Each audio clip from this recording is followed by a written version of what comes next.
Cualquiera que trabaje en hospitales, ¿qué es lo más loco que has visto? Defina locura. Aquí se habla de médico de cuidados intensivos.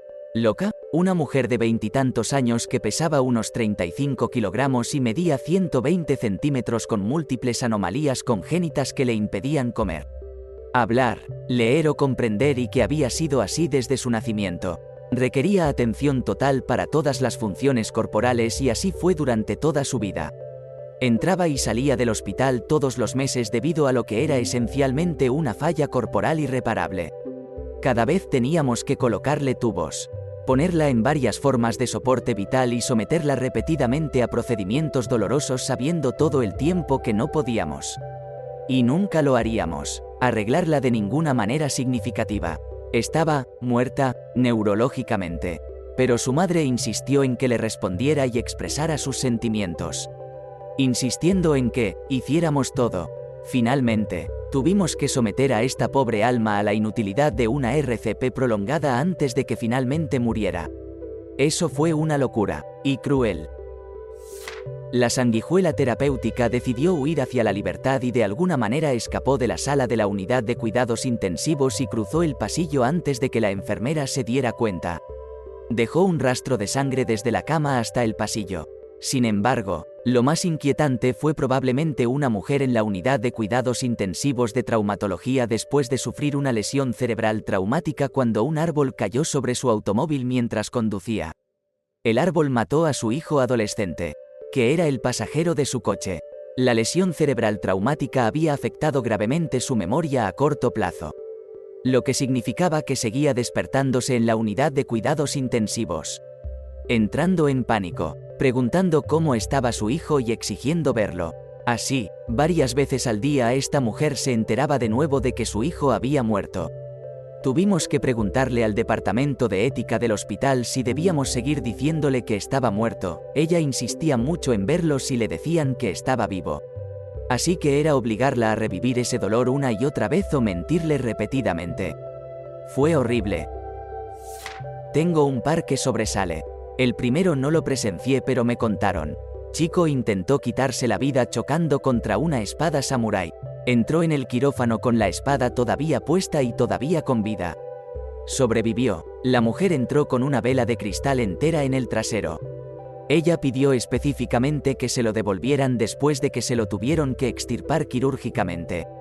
Otra chica con un bote de esmalte de uñas en el trasero.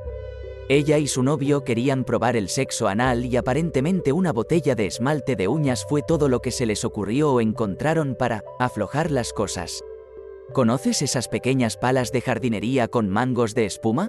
Una de esas manijas en el trasero de un hombre. Afirmó que su esposa se lo hizo para probar si era gay. Un bolígrafo alojado en la uretra de una veinteañera.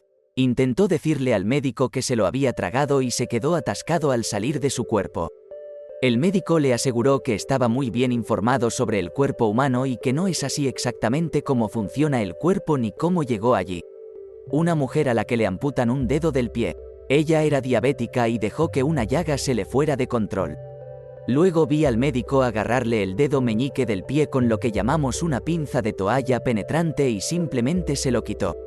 Ni siquiera con fuerza, estaba tan podrido que se le resbaló del pie como si fuera mantequilla.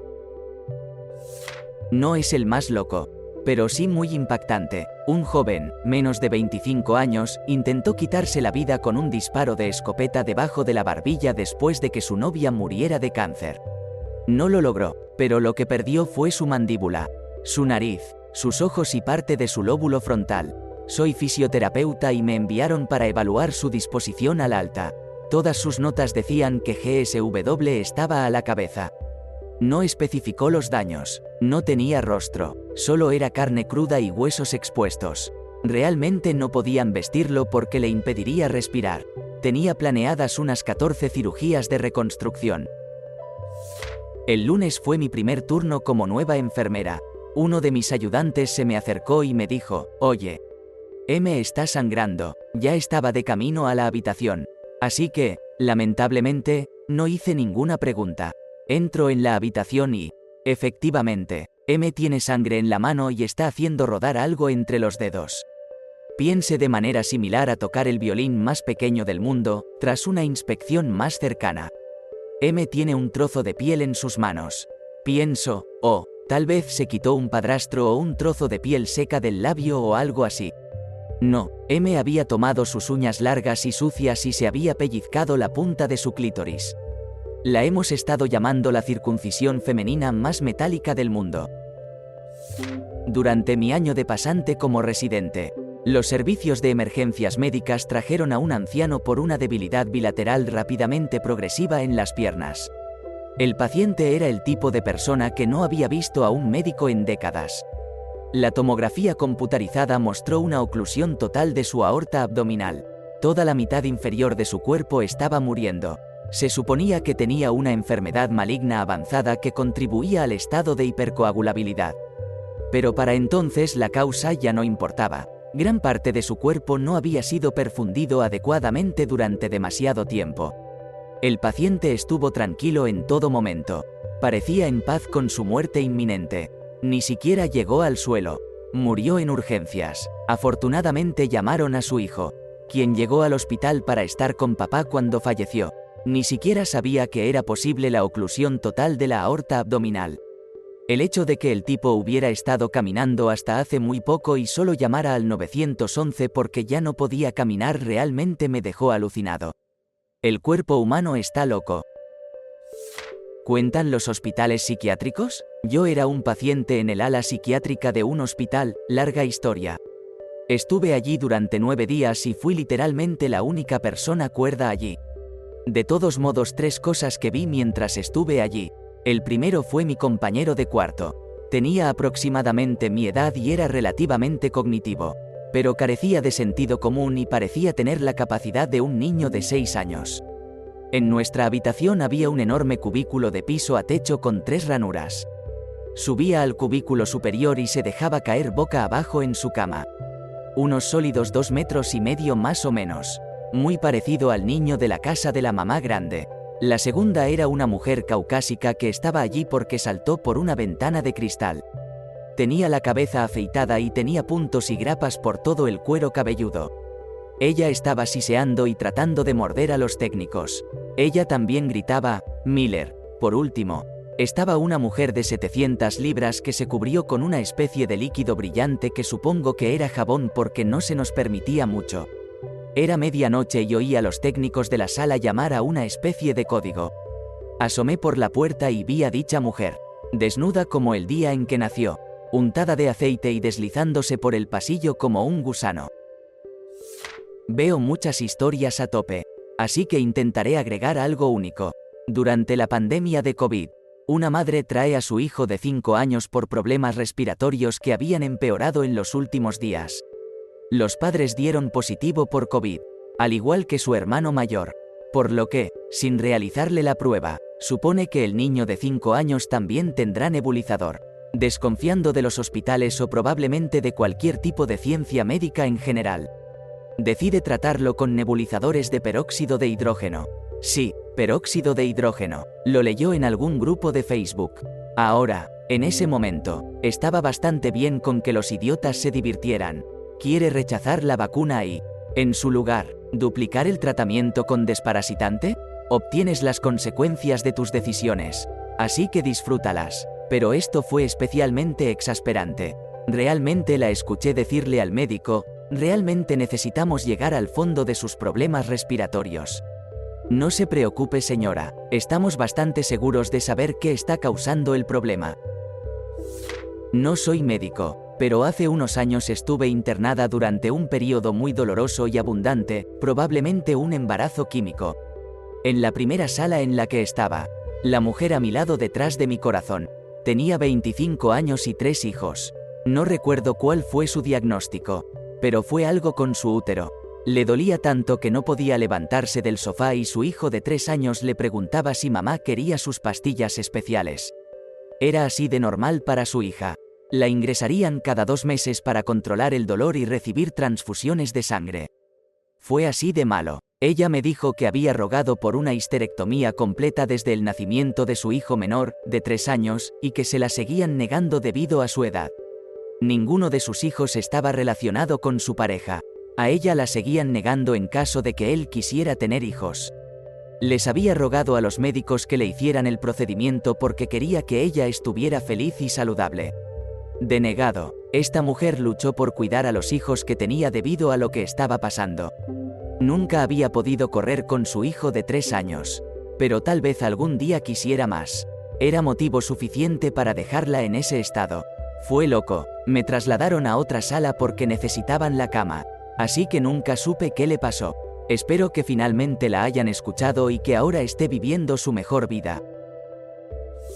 Un paciente que tenía problemas médicos y psicológicos simultáneos al desnudarse y arrancarse un catéter de Foley fuera de su nepe, si no está familiarizado. Tienen un globo inflable en el extremo dentro de la vejiga del paciente para mantenerlo en su lugar. Se quedó allí gritando con sangre saliendo de su nepe y acumulándose bajo sus pies hasta que llegamos allí y lo sujetamos a una cama. Uno de mis colegas que entró conmigo tenía un montón de toallas que estaba arrojando sobre la sangre para que no resbaláramos mientras luchábamos con él.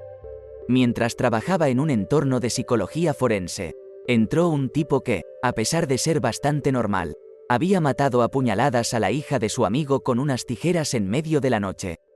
Luego procedió a atacar a la policía, atacar a las enfermeras en el hospital al que lo llevaron por lesiones autoinfligidas, atacar al personal penitenciario de la cárcel y atacar a las enfermeras de la cárcel antes de que finalmente terminara con nosotros. A pesar de estar en una habitación de alta seguridad, logró enrollar un plato de papel con su comida y metérselo en la garganta para intentar asfixiarse. Terminamos teniendo que hacer una entrada a la habitación con un escudo para detener el intento y sujetarlo. Recibir una llamada de estadística a una unidad de demencia cerrada porque el personal había traído un pastel y 2 cuchillos de cocina grandes y los había dejado donde estaba una paciente con demencia, sorprendentemente joven, que estaba convencida de que las enfermeras iban a matarla para robarle sus órganos, podía encontrar a ellos. Ella procedió a perseguirlos alrededor de la unidad con cuchillos de doble puño e incluso cortó a uno de ellos entre los omóplatos antes de que yo llegara allí y lograra que los bajara. Que un hombre con abstinencia grave de alcohol y con sospecha de lesión en la cabeza se presente incoherente y temblando como una hoja. Incluso con media docena de agentes del orden público, servicios de emergencias médicas y enfermeras sujetándolo. Todavía se movía demasiado para ponerle una vía intravenosa y los medicamentos IM no lo tocaban. Terminé teniendo que recostarme sobre sus piernas mientras las enfermeras perforaban y colocaban una línea IO directamente en su espinilla solo para poder administrar los medicamentos correctamente. Recuerdo estar acostado sobre sus piernas, mirando hacia su cabeza, y ver ojos exactamente del mismo color que los de mi hijo mirándome. Claramente aterrorizado y tratando de decir algo, pero demasiado desordenado para poder formar palabras coherentes. Podría seguir. Quizás debería escribir un libro. Trabajaba en la cocina, así que era el humilde peón que entregaba bandejas de comida, entregado a un tipo que tenía un pie terriblemente infectado. La mayoría de los dedos estaban necróticos y negros y el resto del pie no estaba mucho mejor. No me sorprendería que estuviera esperando la amputación. Sus necesidades dietéticas eran diabéticas, por lo que era probable. La habitación olía horrible. De todos modos, estas habitaciones son pequeñas y suelen tener 2 camas. Debido al olor de su infección, la otra cama está vacía. Todavía tengo que apretarme a los pies de su cama. Y mientras estoy prestando atención a la bandeja para no golpearla contra el equipo, accidentalmente rozo mi pierna contra su pie infectado que tiene sobresaliendo de las sábanas y colgando de la cama. La uña del dedo gordo del pie se cae sobre mi pierna. Está simplemente pegado a mi pierna. Nos miramos horrorizados. Me aclaro la garganta. Hago mis preguntas habituales. Limpio y acomodo su mesa. Le entrego su bandeja y le deseo un buen día. Salgo con calma y luego corro a la estación de enfermería y pido ayuda para sacar toda la uña necrótica del pie de este tipo, con carne extra, de mi maldita pierna. La enfermera que me lo quitó empapó esa parte de mi pantalón en un líquido desinfectante que olía como si pudiera quitar la pintura de un auto. ¿Te gustó el video? Regálanos un me gusta, deja tu comentario y suscríbete para que así no te pierdas de los nuevos videos que subimos todos los días.